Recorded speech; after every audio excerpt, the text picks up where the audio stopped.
Thank you for joining me on my masterclass. Now, today we're going to learn a secret that will help you never be poor again in your life. Now, that's a secret that will help you never be poor again in your life. Now, this is not hyperbole. You know, this it really works. And how do we know it works? It's worked for everybody that's tried it, and it's going to work for you because it's not a respecter of persons. It's a principle. And what's a principle? A universal law that applies everywhere on this planet. Now, a lot of people are poor. That's a fact. We know that a lot of people are poor. However, why are people poor? You see, people are poor because the cost of living always goes up. And so when you have a situation whereby you have maybe an income and your income, like most people, is not going to be, it's not going to rise all the time. However, the cost of living is always rising. It's very, very rare for the cost of living to fall. So the cost of living is always rising. So that's called inflation. Now, if your income does not match the rate of inflation, you're getting poorer. And then it keeps the gap keeps increasing until it gets to a situation whereby you're now living below the poverty line. And then you're now officially poor. And then if you still don't do anything about it, then it keeps on growing, growing, and growing. And then you become what is called multi-dimensionally poor. Multi-dimensionally poor. And so we need to avoid that. And there's no way we can avoid that except by following this principle. Now, a lot of people, when they get a job, they just get satisfied, they settle in that job, and they start to collect a salary or they start to collect a wage.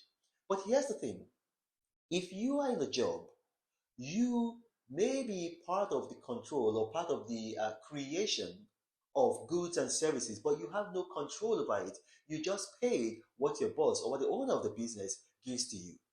And then what happens is that when there is an inflation, as there will always be inflation, you have no control over your salary or your wages.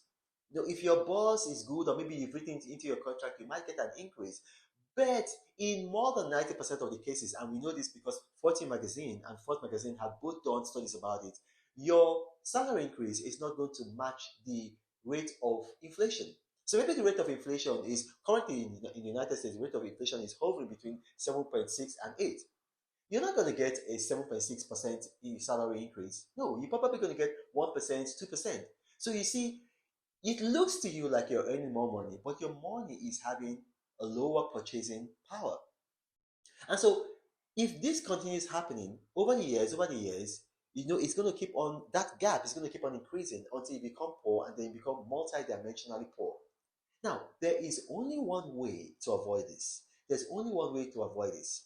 You see, be in control of the production and the sale of goods and or services. Be in control,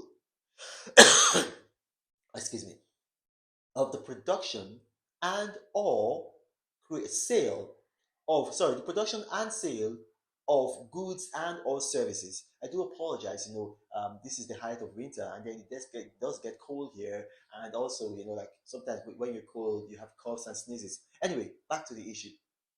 Now, when you are in control of the creation of goods and services and you sell them, what happens is that if there is an increase in the cost of living, that is, if inflation, obviously it's always constant. If it comes, what you do is that you adjust the prices of your goods and your services to match the rate of inflation. Because what is inflation? It's an increase in the cost of goods and services. So if you control goods and services, all you just do is that you adjust your prices. You don't need to consult the boss. You don't need to consult your customer. It's a reality.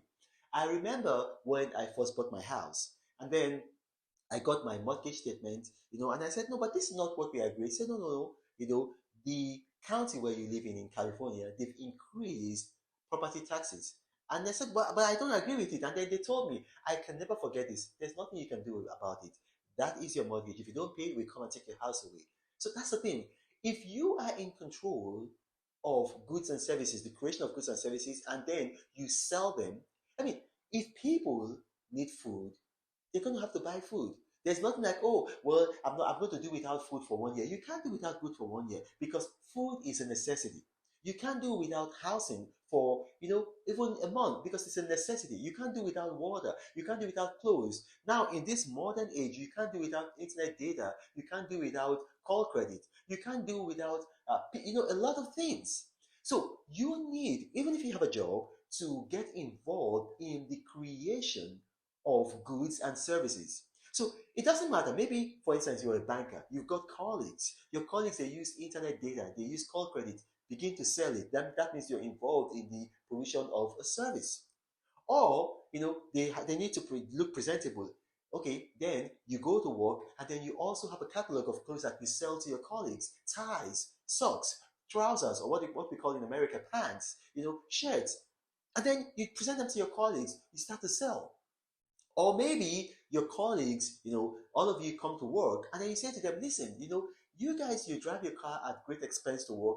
How about I come and pick you guys up from your houses and I drive you to work, and then after work I take you back home. It's called carpool here in America.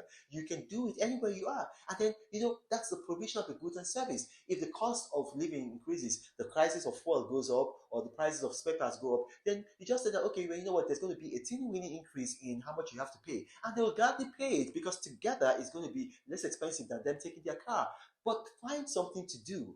Create a good or service and sell. That's the only way that you can be on top of inflation. Otherwise, if you depend on just your salary, if you depend on just your wages, you're always going to be losing that battle against the inflation rate.